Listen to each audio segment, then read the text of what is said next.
Assalamualaikum warahmatullahi wabarakatuh. Perkenalkan, nama saya Alif Jumalia Khalidiah dengan NIM 860223878 dengan mata kuliah Praktikum IPA di SD. Di sini saya akan menjelaskan tentang getaran dan gelombang. Getaran adalah gerak yang terjadi secara bolak-balik di sekitar kesetimbangan.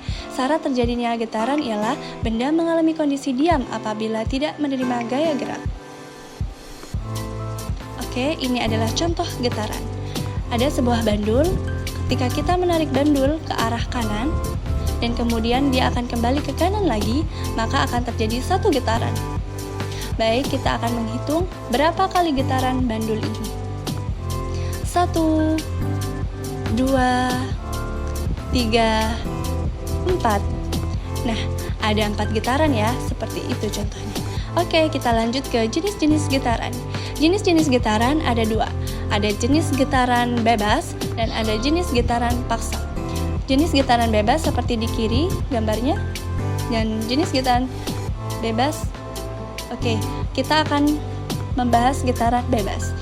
Getaran bebas merupakan getaran dengan frekuensi naturalnya. Contohnya tadi seperti gambar yang di sebelah kiri ya. Oke, ini adalah salah satu contoh dari getaran bebas.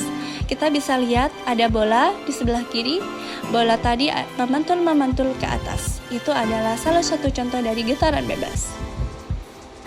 Dan yang perlu kalian harus ingat, getaran merupakan gerakan bolak-balik suatu benda dalam selang waktu tertentu melalui titik kesetimbangannya. Perhatikan bandul di samping. Benda dikatakan bergetar dalam satu kali getaran penuh apabila benda bergerak dari titik awal dan kembali lagi ke titik awal tersebut. Contohnya adalah sebuah bandul di samping. Rumus getaran. N sama dengan T per T. N adalah banyaknya getaran, T kecil adalah waktu getaran, dan T besar adalah periode. Oke, tadi kita sudah belajar tentang getaran, sekarang kita akan belajar tentang gelombang. Gelombang adalah getaran yang merambat. Bentuk ideal dari suatu gelombang akan mengikuti gerak sinusoide yang berbentuk osilasi. Oke, ini adalah contoh dari gelombang. Contohnya adalah gelombang radio. Sifat-sifat gelombang. Yang pertama, ada dispersi gelombang. Dispersi gelombang adalah perubahan bentuk gelombang ketika merambat melalui satu medium. Medium yang dilewati ketika gelombang tidak bergantung pada panjang maupun frekuensi gelombang disebut medium dispersif.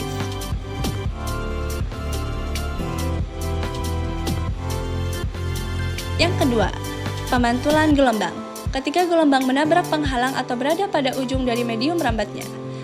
Contohnya adalah seperti ombak yang menabrak kapal. Contoh pemantulan gelombang saat ombak besar menabrak kapal di depannya.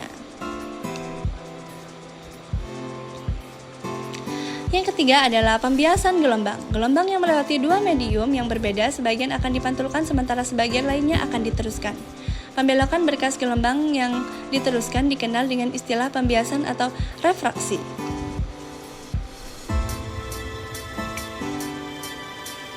Yang keempat, interferensi gelombang. Interferensi gelombang atau penghubung gelombang terjadi ketika dua gelombang koheren bertemu. Interferensi gelombang dapat dilihat pada riak air di permukaan. Ketika terdapat dua sumber gelombang di permukaan air, maka gelombang tersebut akan bertemu dan membentuk pola interferensi. Yang kelima adalah polirasi gelombang. Polirasi gelombang merujuk pada arah getaran gelombang yang dapat diserap. Polirasi gelombang terdiri dari polirasi vertikal dan horizontal.